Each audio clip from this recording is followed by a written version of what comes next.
Hello, everyone. Welcome. Thank you for joining us today.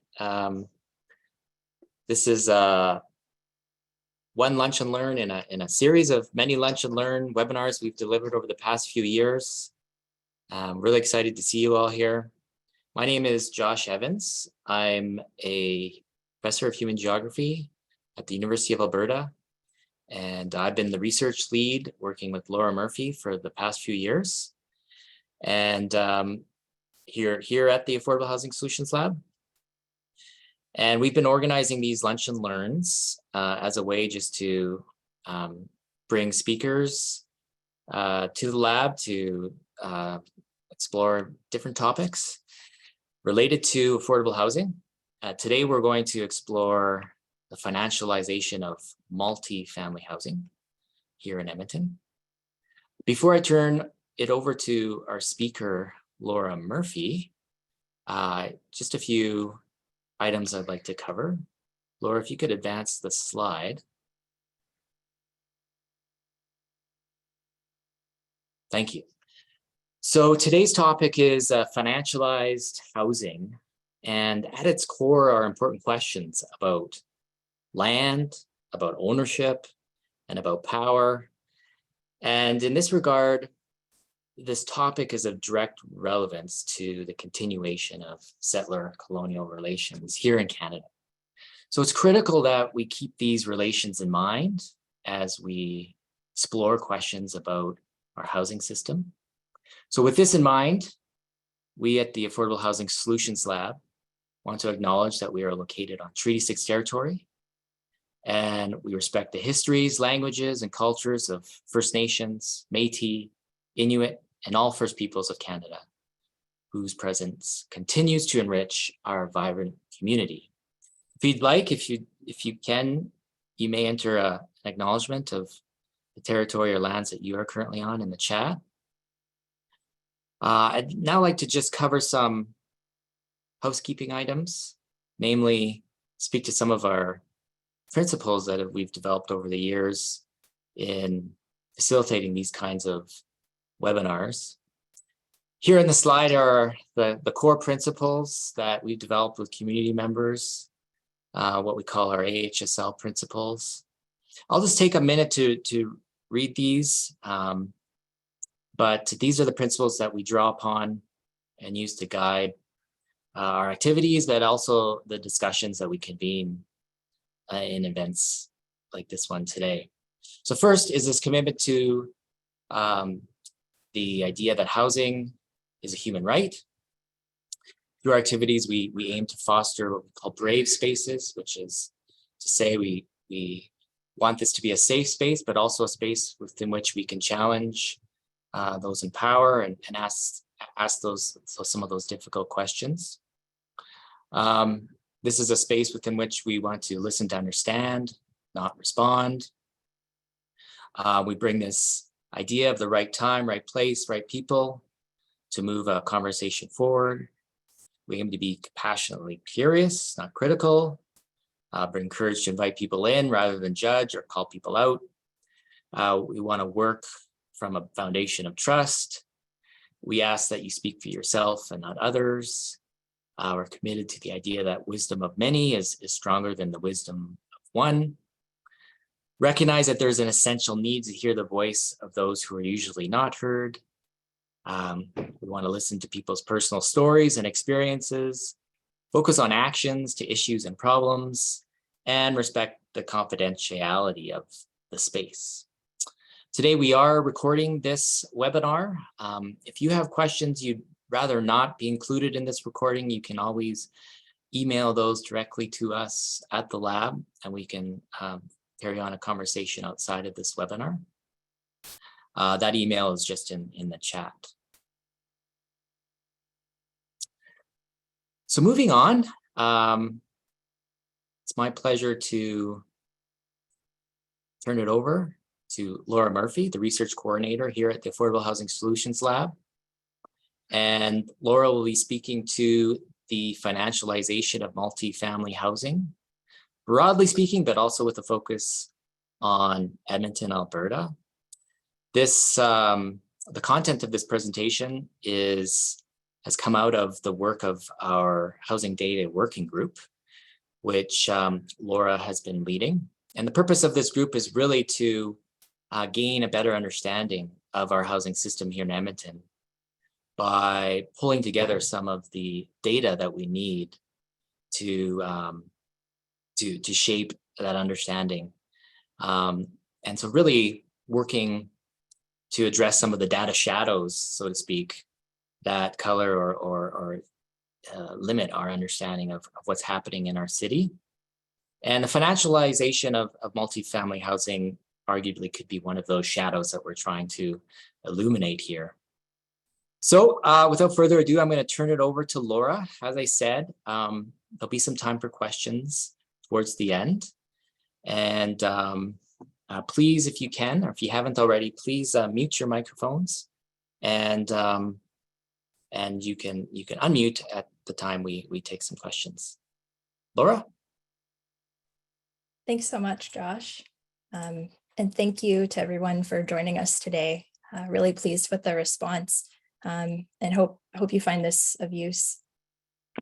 So today, I'm just going to share like a really brief overview of what we're going to talk about.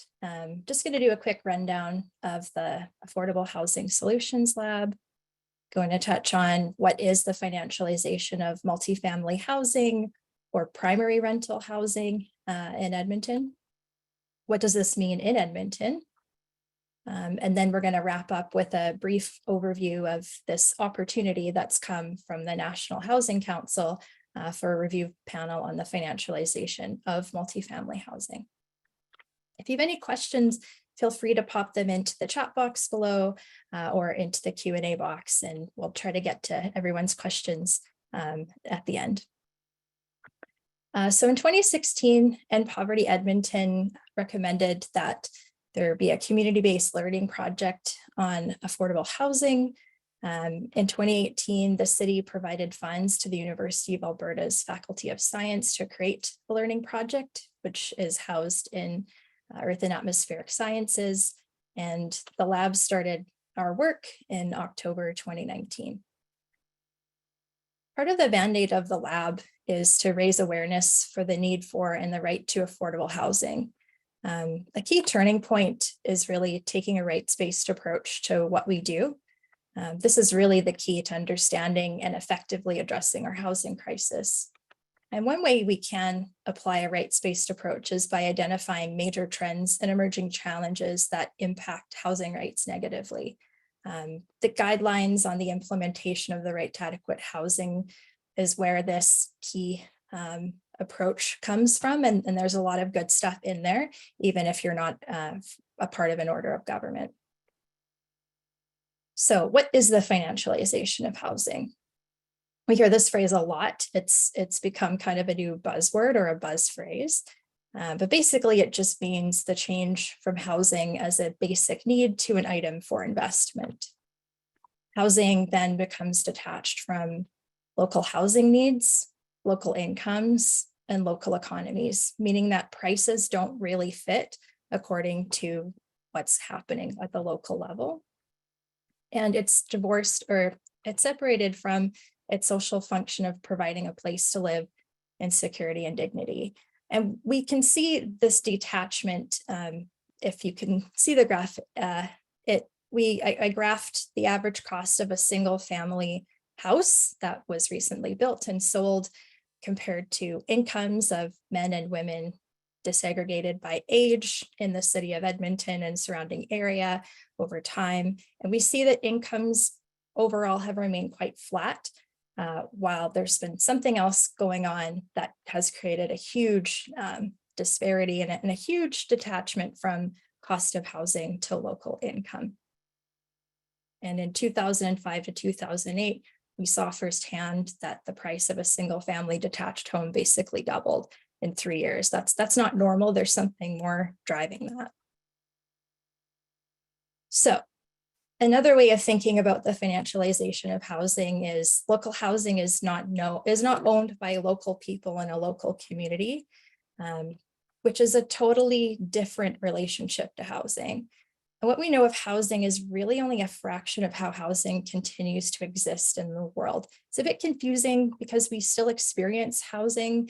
Those of us who are fortunate enough to have a secure home, we understand what that's like. We can see it, it's touchable, it's visible, but housing also continues to exist far past what we know it as.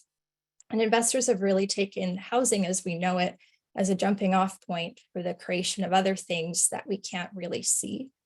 And that's a really important piece to this. And what's interesting is that there's some long withstanding challenges that are in place. Financialization is, it's a new phenomenon, it's relatively new, and I think that's something that's important and something that we should keep in mind, because the stuff that we're about to share with you can be a bit overwhelming, but knowledge is power, and it's helpful to kind of ground this knowledge in a bit of context and a bit of history before we move forward. So in 1975, I know that the writing is a bit small, but this is from an article from the Edmonton Journal. There was a group called Enough is Enough who presented to the premier some ideas and some calls for tenants to get a fair shake. There had been rent regulation, rent caps that had been proposed temporarily for a 12 to 18 month period. But 500 citizens, including labor organizations, church leaders, and city politicians, felt that wasn't enough and were calling for a tenant bill of rights, a ramped up program of public and nonprofit housing, calling this temporary rent control a band-aid solution. And that is something that still plays out today. What's also interesting is, I know this is a little blurry, when we talk about financialization and who owners are, one of the owners that one type of ownership that's involved in financialization is institutional ownership. And Manulife, the insurance company, they did own apartment buildings. This is an ad from 1972, also from the Edmonton Journal. So these things existed before the 90s, before the 2000s, but there's something else that's changed within our policy and with regulation that's important to understand. So these things were already in place. It's just there's been changes that have created housing to evolve in the way that we now experience it. So looking at the recent housing census, when we talk about multifamily rental housing in Edmonton, it's really important to understand that there's not one type of tenant, there's not one type of rental housing. Approximately 51% of tenants live in secondary housing. So secondary housing means housing that's not purpose-built for rental, which includes single-family homes, duplexes, condos that are rented out for apartments, and primary rental housing, which is the focus of the conversation today, also known as multifamily rental, are purpose-built apartment buildings or purpose-built row home complexes, or a combination of both. In 2021, the small majority of tenants were living in secondary housing, and 49% were living in primary rental. I believe in Calgary, it's something like 70 or a little over 70% of tenants live in secondary housing, which is important when we think about policy. In primary rental, that included about 70,000 tenants, and based on some of the work that the lab has done, about 35,000 suites were financialized, we've estimated in 2021. So of the 49% of tenants living in primary housing, roughly 35,000 suites, or 47%, were financialized in 2021. That increased to 37,220 suites last year, which is an increase to 48% of primary rental suites. So over time, it's also useful to look at what this means and how tenants are experiencing housing in Edmonton. We see that of the 49% of tenants who live in primary housing, which is, we can see what this looks like with the green and with the orange line, we see that there's kind of been a swap of the amount of primary, not financial housing and financialized housing. I think we're at a tipping point in Edmonton. In other places in the world, in the States and Europe, the financialization of housing has kind of become the majority of housing in the market. But this is a human-made crisis. It can have solutions. We can turn things around, but I do believe that we are at a tipping point currently. And we also see an increase in secondary housing as well. We think about primary rental housing. There's some policies, especially at the federal level, that shifted in the late 90s with different regulations that were dropped, these neoliberal policies, which were really focused on clawing back social safety nets, clawing back investment in housing, and really deregulating the protections that we had to create a fair housing market. We really saw that financialized owners really jumped into the market in a big way in the late 90s, and as well as in the mid to late 2000s. And really, we experienced a lot of increased buying by financialized owners during COVID. There's different types of owners that are financialized in Edmonton. And if we've graphed out real estate operating companies, which are publicly traded, examples would be Main Street or Avenue Living. There's also asset managers, which would be those that invest on behalf of pension funds or insurance companies, huge amounts of wealth, as well as real estate investment trusts, which we're all pretty familiar with, including Boardwalk. That's kind of the most famous one. So in 2004, Boardwalk shifted from being a real estate operating company into being a real estate investment trust. Corporate tax was canceled for real estate investment trusts in the late 90s. So we see how this has played out. So what does all of this mean? Well, we've had a significant loss of what we call more affordable market housing.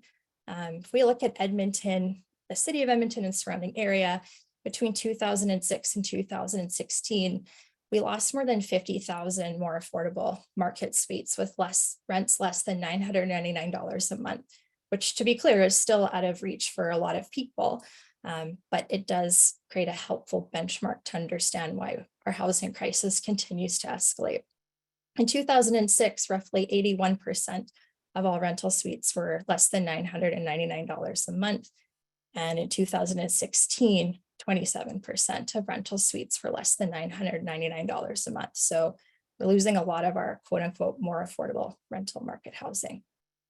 And we see how that has shifted with the increase of financialized ownership of primary rental housing at the same time, which is the little blue line.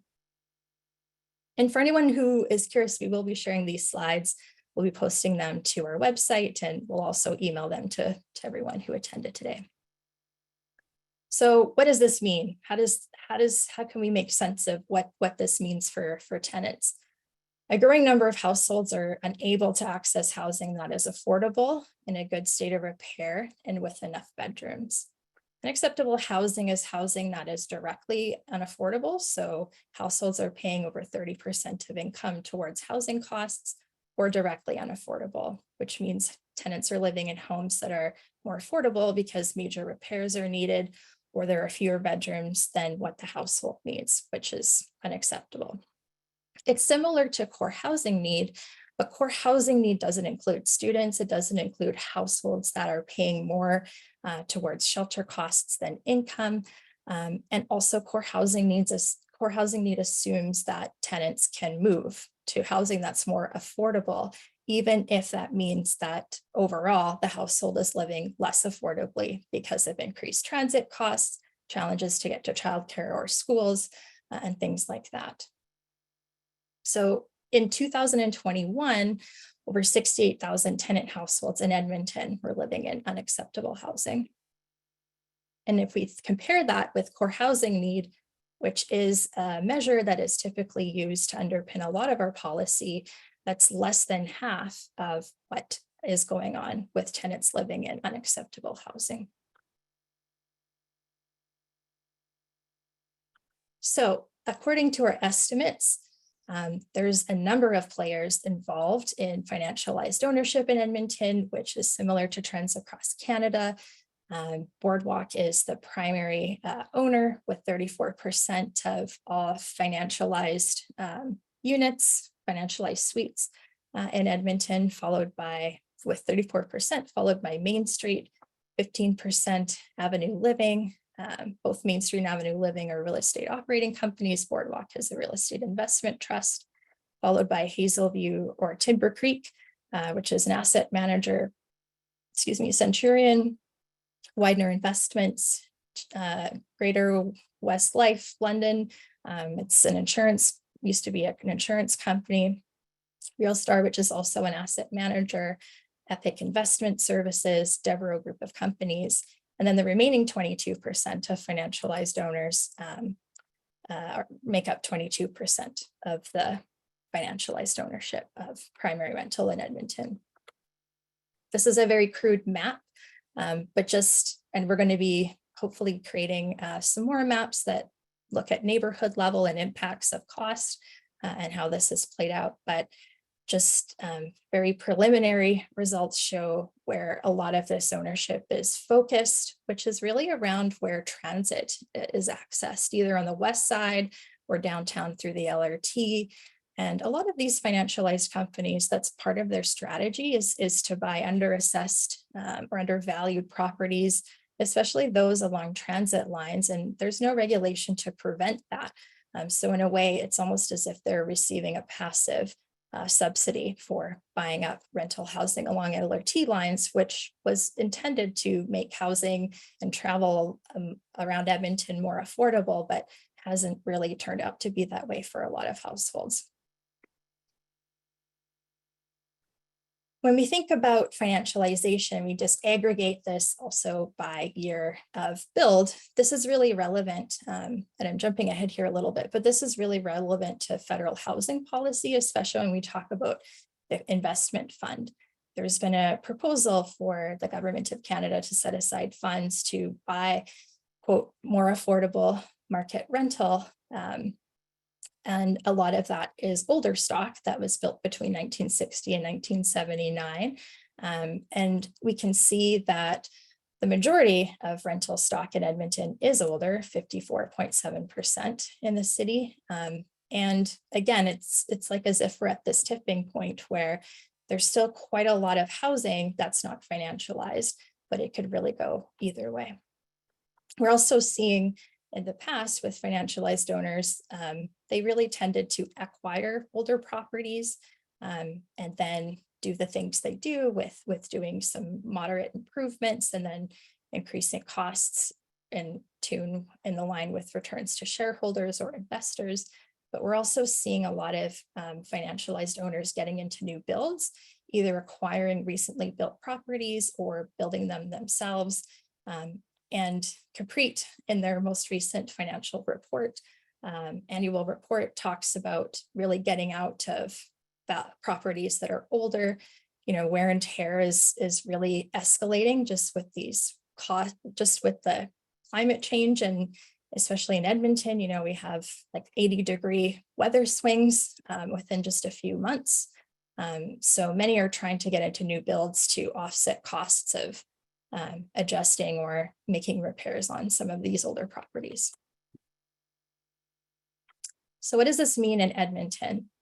In the graph here, we can see the percentage of primary rental suites that are financialized, which is the red line. And then we've also graphed rental wage. So rental wage is really assuming, based on averages provided by Canadian Mortgage and Housing Corporation, really just assuming that if a household is living affordably, they're paying less than 30% of income. So we've calculated that for the year. And we see that in the early 90s, housing to now in the last 20 years has really increased and really doubled in cost. And not only that, we've seen that there's a widening between housing types. So in the early 90s, there was less of a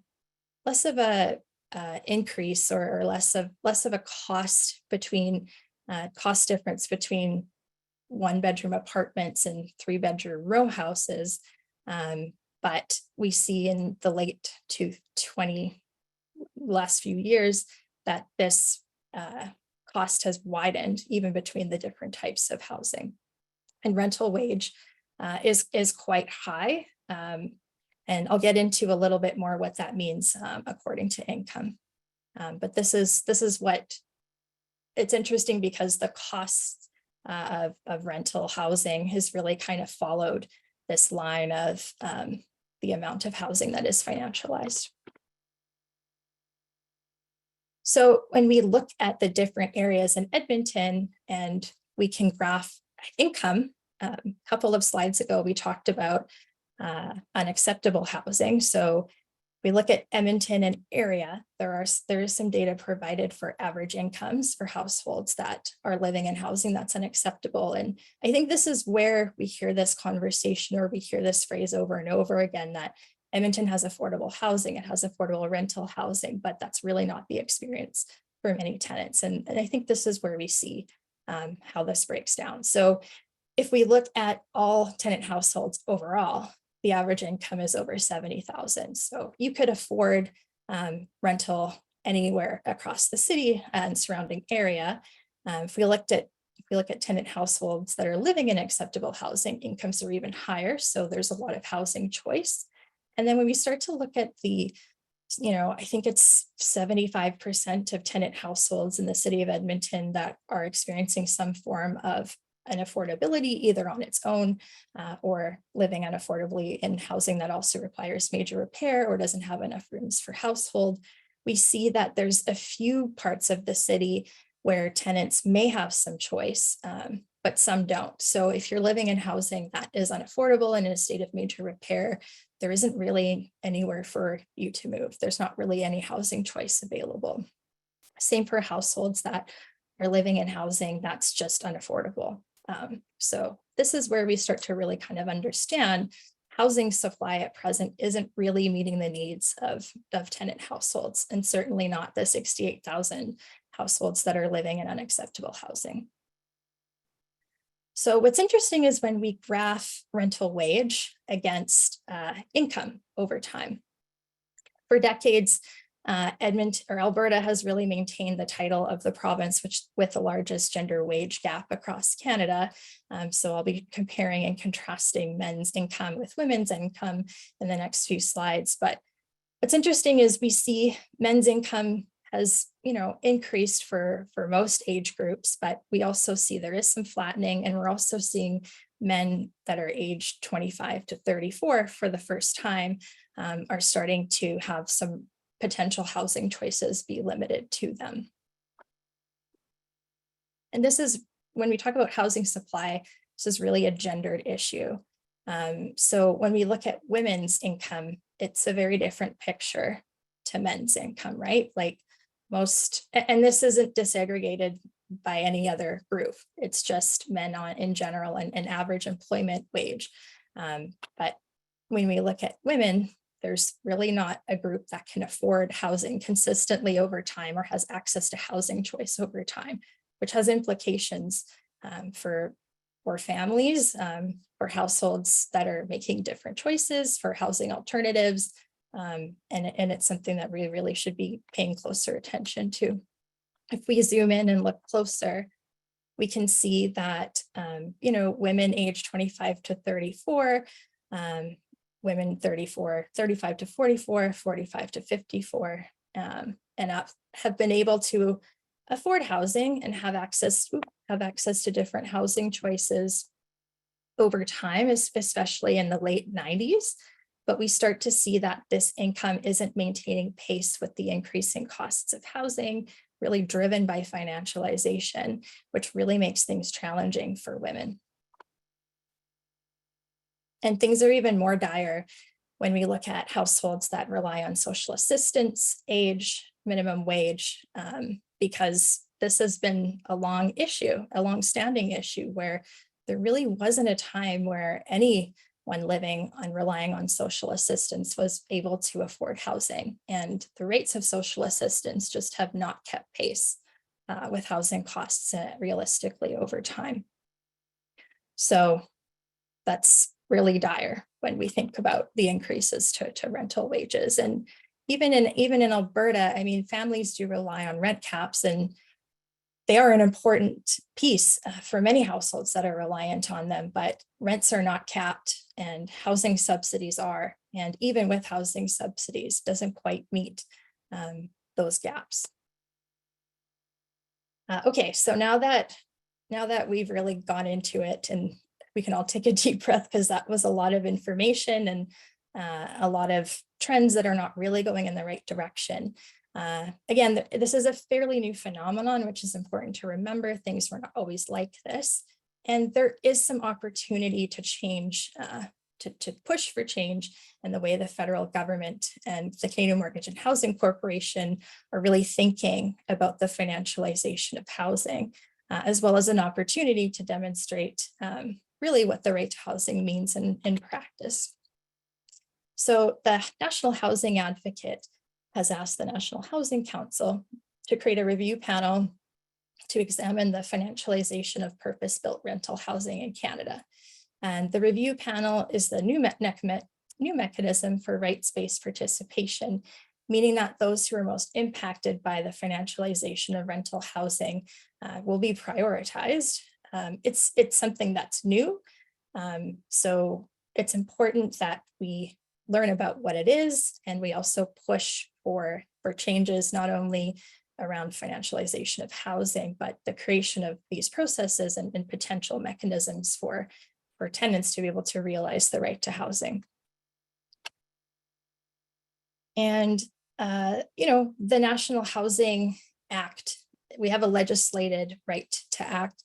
Right to housing is a result of decades of advocacy, and it's important to continue to keep pushing and to keep advocating. This is the first step of 4 steps, this panel, and submissions will be followed by oral hearings, which are aiming to be in the fall. So we're going to jump into some of that. So there's 3 things that this housing review panel is going to be focusing its attention on. The first is the impact of financialization of purpose-built rental housing on the housing system, which is a little bit of what we've covered today, and how the impact of financialization really impacts the right to adequate housing, especially on individuals and members of communities that experience vulnerability and marginalization in the housing system. We know that households living with disabilities, we know that financially marginalized households, we know that Indigenous households, newcomer households are all experiencing the impacts of financialization the hardest. And these are important things that this panel needs to hear. The panel also wants to hear about the federal government's role in this issue, including any laws, policies, programs, regulations, and other actions that may be exacerbating the financialization of purpose-built rental housing and the negative impacts associated with it. And this is important because, again, there were certain things that were in place, but we didn't experience financialization, or financialization really didn't start to kick off and wasn't really possible until the late 90s and early 2000s. And really a lot of that just, again, had to do with investors seeking ways of making money in areas that are maybe safer than the stock market and protecting from the downturns there. But there's a lot that we do need to change federally when we do think about regulation of financialization. And this is a good opportunity to advocate for that. The panel is also seeking to address the financialization of purpose-built rental and is looking for solutions and proposals for this. And really the panel needs as much data and input from as many different communities as possible to accurately reflect the impacts of financialization. We also need to ensure that the panel really fully understands who the players are involved with financialization and the actors involved in breaching human rights.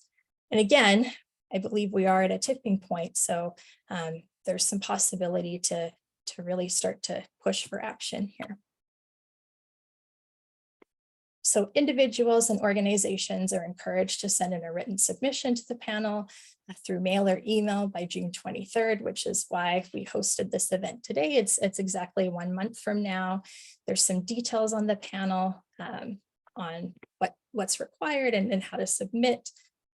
You can either do it through the online portal, or you can download a PDF, or you and write what you would like and then email it, or you can print it off or mail in a written submission.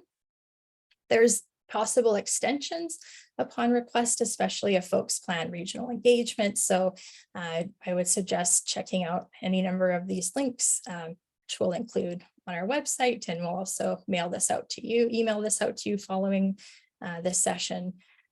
So there's the possibility for that as well. And just a couple of resources, because those are 3 pretty big areas. The National Right to Housing Network and the Shift, with some advocates, put together some submission templates for individuals as well as organizations. Again, we'll share that link with the group. The National Housing Advocates Office also coordinated and got some research done on financialization last fall. There's some excellent resources there, including submissions by Acorn as well as Martine August, that also talk about federal changes to policy and federal regulatory measures that could be implemented. And the panel really is focused on the federal government, so that's important to also keep in mind. The Institute for Research on Public Policy just shared a recent paper a few days ago, which really talks about really proposes a national framework to implement international human rights across all orders of government, discussing 5 reasons why this hasn't really been done in Canada fully and ways that this could be addressed. And then, of course, the lab.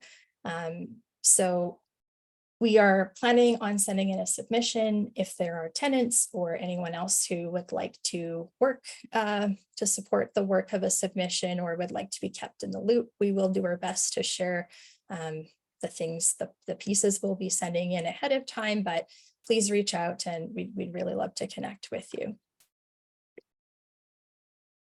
And if you'd like to learn a little bit more about the financialization of housing, please check out our website. We have a little series on the financialization in Edmonton. Also, you can send us an email. And if you tweet, if you're on the Twitterverse, please follow us. We'll be posting some more materials in the days to come and updates on what we've been working on. So I think that's the end of my presentation. So thank you all. Thank you, Laura. That was very informative and thought-provoking. I think you showed us a number of things. One being just the qualitative shift in our housing system and the rental sector in particular, as the composition of landlords has changed. And then secondly, the correlation between these shifts and some of the trends we're seeing with regard to affordability. And it raises a lot of questions for me regarding kind of the causal linkages and impacts that I think we need to begin exploring with this data. But also consider the lived experiences of people who are in these buildings and can speak to the new management practices that these types of landlords are using, and that speaks more to the your last few slides there and the work of the council. So we have about probably about a little over 20 minutes here for some discussion and some questions. This has been really an attempt to kind of just wrap our heads around some of the changes to our housing system here in Edmonton and get a sense of what our housing system looks like in the rental sector. And certainly there's much more work to be done here, as this is a very much a work in progress. I guess there's 2 ways you could pose questions. There's the Q&A function and there's the chat box here. And so maybe while you're thinking of a question or would like to pose one, I'll just look at the questions here. I'll just read out the question in the Q&A. There's a question from Dwayne Campbell, who wrote, when I was in university in the 1980s, the bar for the amount of income for rent was 25%. I was taught this for both my degrees. Why was it ever raised to 30%? Great question. I mean, the 25% was a kind of rule of thumb, right? Your first week's paycheck was supposed to go to your rent. That was sort of a rule of thumb that goes back 100 years. And that's more or less how policymakers arrived at that 25% figure. And then I believe it was sometime in the 1980s, CMHC themselves bumped it up to 30%. And I'm assuming maybe to better reflect the affordability realities of folks. I don't know, maybe there's others here who could speak to that decision more specifically to me, but that's my guess. Dwayne, did you have any thoughts on why they bumped it up? As far as I remember, it was basically coming out of the States with Reaganomics and the far right neoliberals pushing for more profits for anything. And they saw a really good way to do that is by making people accept paying more rent. I see. Interesting. And Yeah. I believe that was the start, because we were just starting to learn that in the early 80s, like because the neoliberalism started like earlier in the late 70s, and then Thatcher and Reagan really started pushing it. And I can remember it in school, we were starting to take it, but we weren't understanding what the effects would be. So when I graduated in the 90s, that's when we started feeling the effects for the first time. Very And interesting. that's as far as I remember. Yeah, thanks, Dwayne. Yeah, I mean, our policy in Canada has been heavily influenced by policies of the United States. Your second question here, Dwayne, what percentage on slide 17, I'll throw this one over to Laura, what percentage do these companies own of the affordable housing markets? You can ignore that because in slide 19, I got the percentages. Okay. Okay, great. Okay. And I Thanks, thought like Dwayne. I just thought that it might be better to have, when you're talking about that, we can actually see the percentages at the same time. That's a great tip. It's just because my brain works, the economics degrees. You're talking about this and I'm going, okay, cause, I want to see the effect, like, right, okay, they're doing this, but okay, thanks. Okay. Thanks, Dwayne. Great questions. Thanks for the Great comments. questions. And I want to speak to the first comment about the affordability. That's something that we've been looking at with this data group, which is really focused on looking at the 7 criteria of adequate housing, affordability being just one. And you're right, like their housing policy is interesting. There's a lot of recurring themes where key decisions are made. It's very difficult to understand where these decisions came from or why, how housing is defined. But in the 20s, 30s, 40s, the idea was housing was adjusted for 20% of wages. Now, this is typically assuming like a white male head of household, but the idea was 20% of wages should be equal to the amount of housing costs for the month.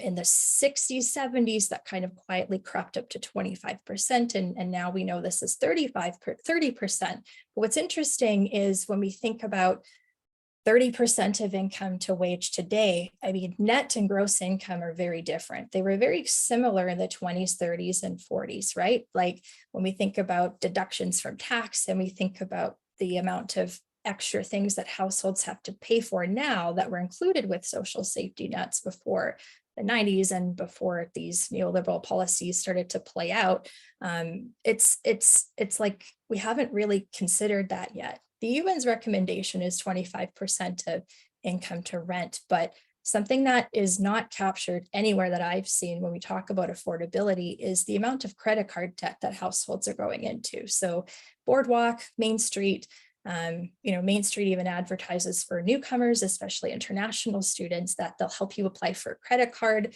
They'll meet some settlement needs that have been lost along the way with cuts to federal funding, and they'll help you set up for paying by credit card to pay your rent. And none of that is tracked anywhere. And if you cannot afford to pay for rent, and the reason that you're remaining housed is through credit card debt, if you're not able to pay off your credit card for housing that you can't afford, it's not sustainable and is going to create a lot of challenges for a lot of households ahead. But these are really good questions.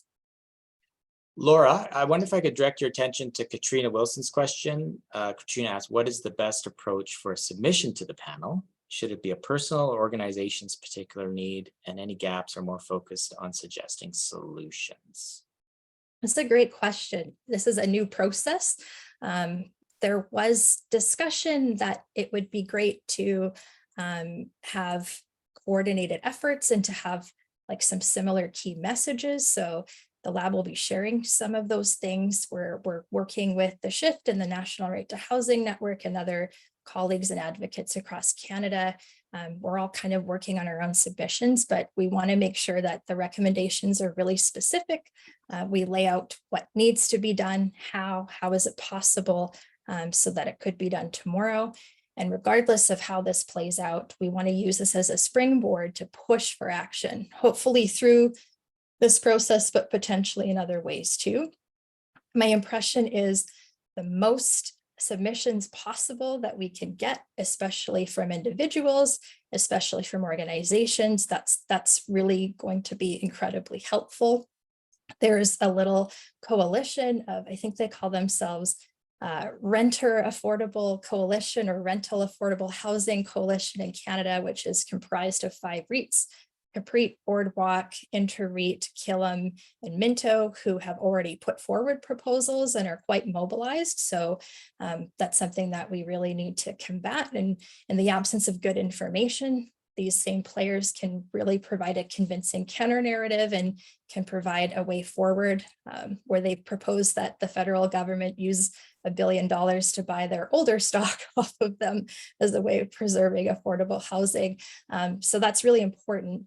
I think if organizations are putting forth a submission, as much as we can, it's important to lift voices of people that are also experiencing this. So if you have folks that are experts in their own experience and are living this, it's a tight timeline. Again, there can be requests for extensions, but as much as possible, we really do need to see those voices. I think even if somebody who is a renter who is overwhelmed because you're living in a really challenging circumstances, even if it's a paragraph, as long as it's something that you're able to provide. And I know a lot of tenants are advocates for themselves as well as their neighbors and may already have some of those things at hand. So it's not really like a clear response to your question, but I think as many as possible that are really being clear about what's happening and who the players are and how we can turn this around.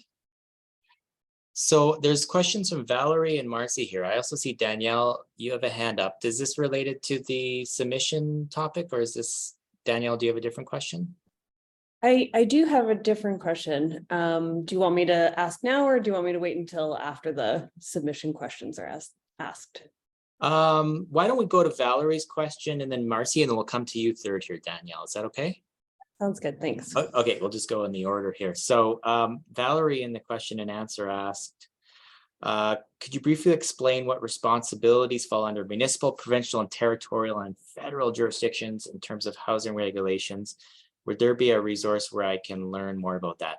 Okay, big question. Could have done a whole webinar on this question because it's, I mean, it's a matter of politics and policy and how that's unfolded over many, many decades here in Canada. I mean, I would add the simple answer is that all levels of government have an impact on the housing system. Historically, the federal and provincial governments have played the more direct role in housing policies, in creating housing policies. So, for example, the growth in home ownership wouldn't have been possible without the federal government and some of the changes that the federal government made in terms of the banking systems and mortgages and the availability of mortgages to more and more households. Talking more specifically about social housing or community housing, all 3 levels of government in history have played a role, have been working in creating social housing. The federal government in the late 1960s through the 1970s and into the 1980s was playing the most significant and direct role in funding the creation of new social housing. And during that period, hundreds of thousands of units were created. The federal government sort of passed that responsibility down to the provinces in the late 1990s, and the provinces became much more responsible in that specific sector. So, and then can't leave municipalities out who have play a role in shaping land use and land use bylaws, for example.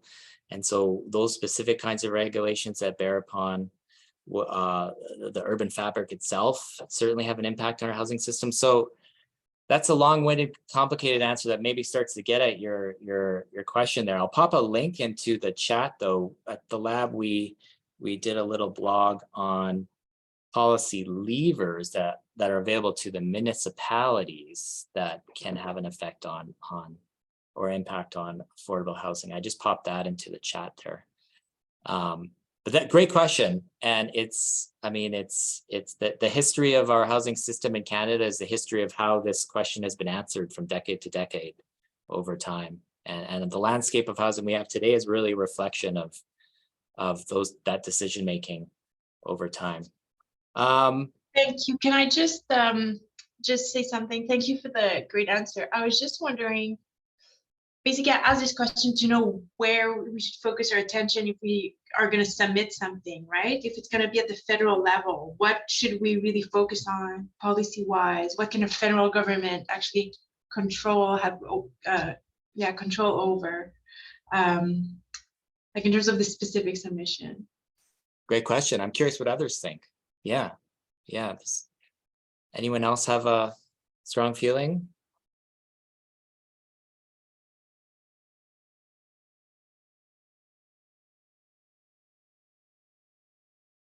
Well, like the role of the implementation of the right to adequate housing is the responsibility of all orders of government. So that's important. I think for this panel specifically, there does really need to be a focus on federal policy and what's possible at the federal level. In the 90s, like the federal government was always kind of in charge of housing and non-market housing and affordable housing. And then they really kind of washed their hands of it and said, we're not going to do any new investment. I think in 1993 was when a lot of those policies formally came to an end. So in terms of regulation with taxation, in terms of who's able to buy what, in terms of banks, in terms of loaning, in terms of beneficial ownership.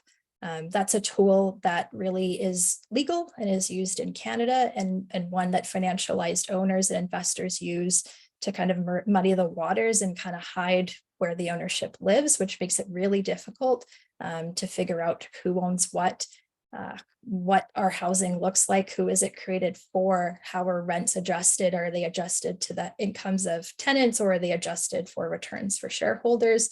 It took us about a year to do this project on and off. So this isn't information that's easy to come by. But if you want to learn a little bit more about what different orders of government do, check out our financialization series on blogs. I think Bon might have shared the link in the chat below, but the 6th blog post on Paris Policy Paradox talks about a few things, and that's part of the federal government's purview, as well as the Alberta Advantage talks about things that are more in place for provincial and municipal governments. But we used to have a lot more protections at all orders of government. We used to have planning commissions that were really rigorous. We used to have more investment in infrastructure. A lot of that's been eroded. So yeah, this is a really big question and a good question, and one we'll do our best to follow up with some of the pieces that the lab will be putting into our submission. We'll try to get that out sooner rather than later. Thanks, Laura. Marcy asked, will we have more affordable housing for seniors and people with disabilities in the near future? Well, I sure hope so. I know there's a serious need for this type of housing in Edmonton. When it comes to accessible housing, what I've heard from community members is that it's extremely difficult to find rental housing that's accessible. So the housing choices are very limited for people living with disability. And as a result, people are often isolated and cannot move, and that limits opportunities for them terms of work, in terms of socialization. This is a huge issue. I wish I had a crystal ball and could tell you definitively what the answer to this question is, but I don't. I'm sorry. And just to add to that, like I think we set the time to 1:50 in case there was questions. So if people do have to leave, please send your questions to House Lab and we'll try to get back to you. But if you are able to stay, just really quickly to Josh's point, as wild as the results have been with the financialization of multifamily housing, the impacts of financialization with seniors housing is even beyond. Whether we talk about seniors housing that has some services or seniors housing that's more independent.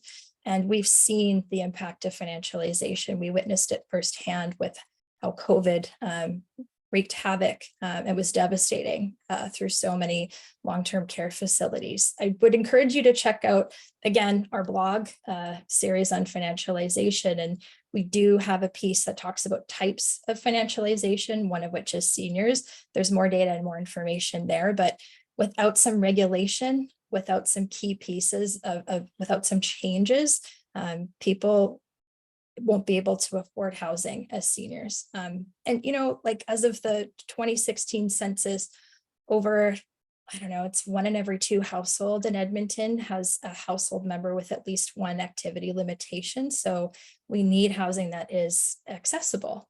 We need to push for those changes and push for those policy changes. But without some meaningful legislation and regulation, it's hard to say.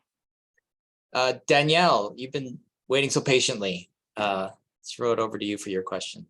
Hey, no problem. No, there was some really good questions and answers there. It answered a few of the things I was thinking, but I do wonder of why Edmonton is a little bit experiencing this a little bit more. And I'm curious as to like the municipal or provincial policies that are in place that may be acting to really make this more of an incentivized place in Edmonton and why we're seeing more of that here. Great question. Yeah, I mean, we didn't look at comparatively how financialization looks here in Edmonton or Alberta compared to other cities in Canada. But there's a great paper by Martine August, which I can maybe quickly share in the chat here, who has looked Canada-wide. And if I remember correctly, you know, one of the takeaways from that analysis was that the provincial regulations that govern the rental sector go a long way explaining the amount of financialization that's occurring. And in Alberta, we have very lax regulations when it comes to the private market rental sector. So we don't have rent controls, for instance. And in other provinces, those types of controls to varying degrees exist. So of course, the lack of or existence of those kinds of controls would impact the decision makers of landlords, generally speaking, to invest in property. So that'd be one factor, I think. And that's such a good question. And that was kind of the focus of one of our blogs on the Alberta Advantage. Like, I think across Canada, it's been estimated that 20 to 30% of primary rental is financialized, but in Edmonton, it's 48% and is only increasing. The limit of this data is we didn't include past December 31st, 2022. And there's already been a lot of housing that's been recently constructed and completed by Financialized Group as well as new acquisitions. But there's a number of reasons. Alberta has some of the poorest tenant protection laws across Canada. We have the highest percentage of MLAs that our landlords themselves or their partners are, which is double estimates of any other province that's closer. We still don't have data. There's a great housing statistics program that looks at ownership and what that means over time, and Alberta is still dragging its feet in terms of gaining access to that data. Alberta still is the only province that hasn't created any effort to put in place a beneficial ownership registry, and Alberta is estimated to be the province with the highest amount of money laundering across Canada, even higher than BC. And a lot of that does go through our real estate sector. So that's a big piece of it too. And yeah, there's just this like focus on privatization, which is mirrored in Manitoba with this attempt to privatize our social housing rather than building more. There's also no land transfer tax in Alberta. There's no HST in Alberta. And yeah, it's really like a landlord paradise. Edmonton and Calgary have conditions that are the most favorable to developers without really any sort of regulation. But to be fair, there's only so much municipalities can do. But yeah, there's a number of reasons why Alberta is kind of a target for financialized ownership. And this is probably an underestimation because it is so challenging to figure out who owns what, especially with companies that don't have private information shared unless you're an investor and you have the inside track. So, okay. It's a big question. Thank you. Thanks, Danielle. Great question. So we have about 10 minutes left. If you have to leave, I just want to thank you for joining us today. But if you could stick around for another few minutes, we welcome you to stick around. There's way more questions here than likely we'll have a chance to answer or talk about. But I don't want it to seem like just Laura and I are here talking. So if others would like to address some of these questions, please put up your hand or type in your comments in the chat. But just taking these questions in order here, Chris asks, tenant organizing really seems to be having a moment in Canada, especially when it comes to resisting financialization. Do we have a sense of what the state of tenant organizing is locally in Edmonton? Great question, Laura. You at the beginning of your presentation noted some historical precedents of tenant organizing here in Edmonton. We can perhaps drop a link to some of the material related to our webinar on tenant organizing that we did with some folks from other communities outside of Edmonton who have some experience in this area. I can't speak really specifically to this. I'm not sure. Do others have some insight into the relative state of tenant organizing here in Edmonton? I see Laura's typing an answer. Yeah, I was just going to include like the link to the Right to Housing series, and this is our most recent event in this series, but the previous one was on tenant organizing, and we do have quite a long history of tenant organizing in Edmonton, including that journal article I included the screenshot of earlier in the presentation. But for a number of reasons, it's always been a challenge. It can be really tough for tenants to really advocate for themselves. There's even cases of tenants trying to come together collectively in the early 80s and in non-market housing and were evicted. So it does come at a cost, but I know Acorn is really involved and is really mobilizing a lot of tenants in Calgary. I know that there's advocacy happening in Edmonton, but I don't know like at what scale, and I don't know if folks are working together. But I think one place that would be really helpful and would be really productive to think about with unionizing, or that's a scary word for some, but collective movement is not just tenants, but we have this community league network throughout Edmonton. And it's not just tenants that are experiencing the impacts of financialization, but it's our neighborhoods too. We're seeing a lot of our vibrant neighborhoods being hollowed out because people are being displaced. Communities that are already in place are being totally displaced by developers who are creating communities, but really are building housing for investors. So I think that there could be some potential allyship depending on community leagues with tenants if they were curious about what their tenants are experiencing, but also are invested in the long-term health of their neighborhoods. Yeah, Jeremy, did you have something to say regarding this question? Yeah, thanks, folks. Yeah, I've been with Acorn for the last few years, but I live in Edmonton here. But it's exactly like that. Acorn is very active in Calgary and doesn't have much of a foothold in Edmonton at all right now. Although there are members of Acorn here. One of those challenges is people's financial situations who are in those spaces often is very precarious, and so you're moving from community to community to get jobs. But as far as local organizing goes, there's there's different initiatives that different people in buildings will definitely do in the city. There's nothing really well coordinated in the city yet. Um, the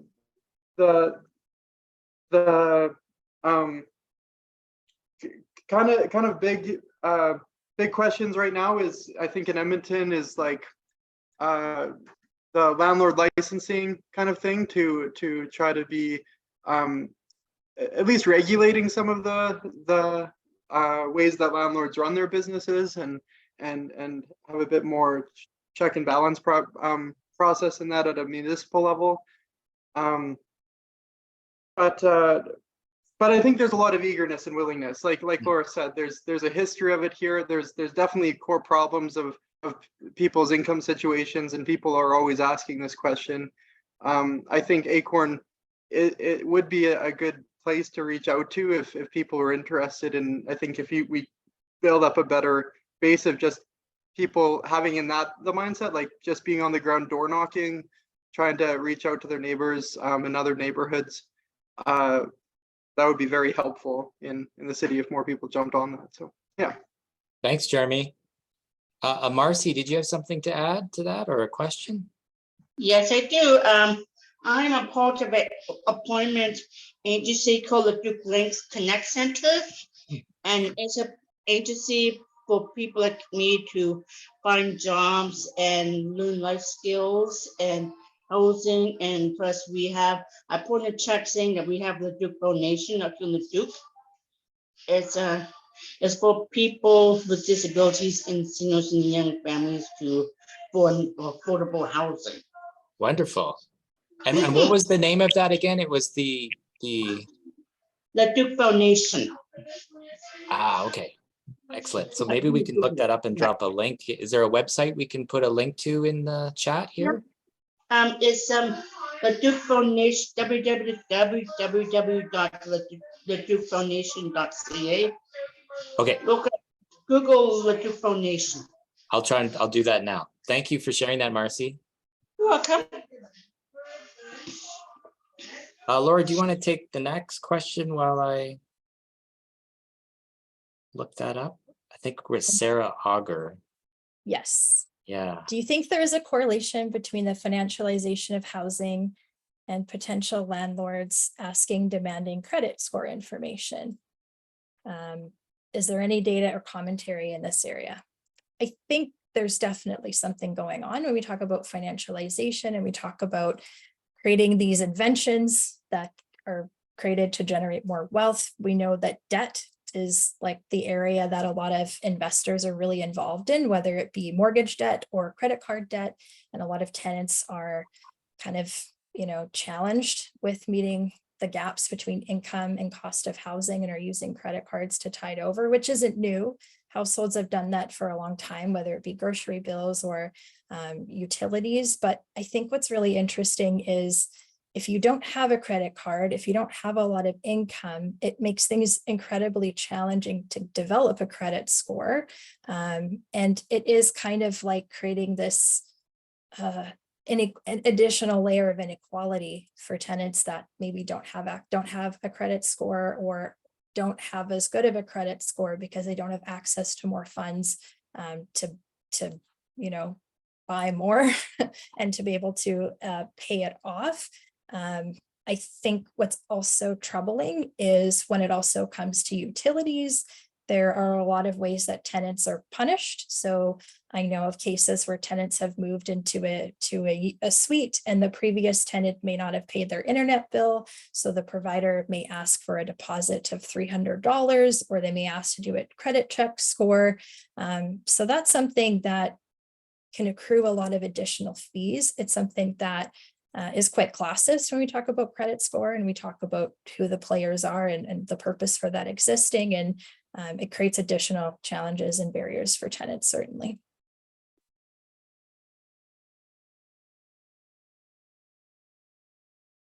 Okay, we got about 3 minutes left here. And we're not going to get to all of these questions in the time left here, but perhaps we'll just take this time to wrap up and thank everyone. We have these questions in the chat.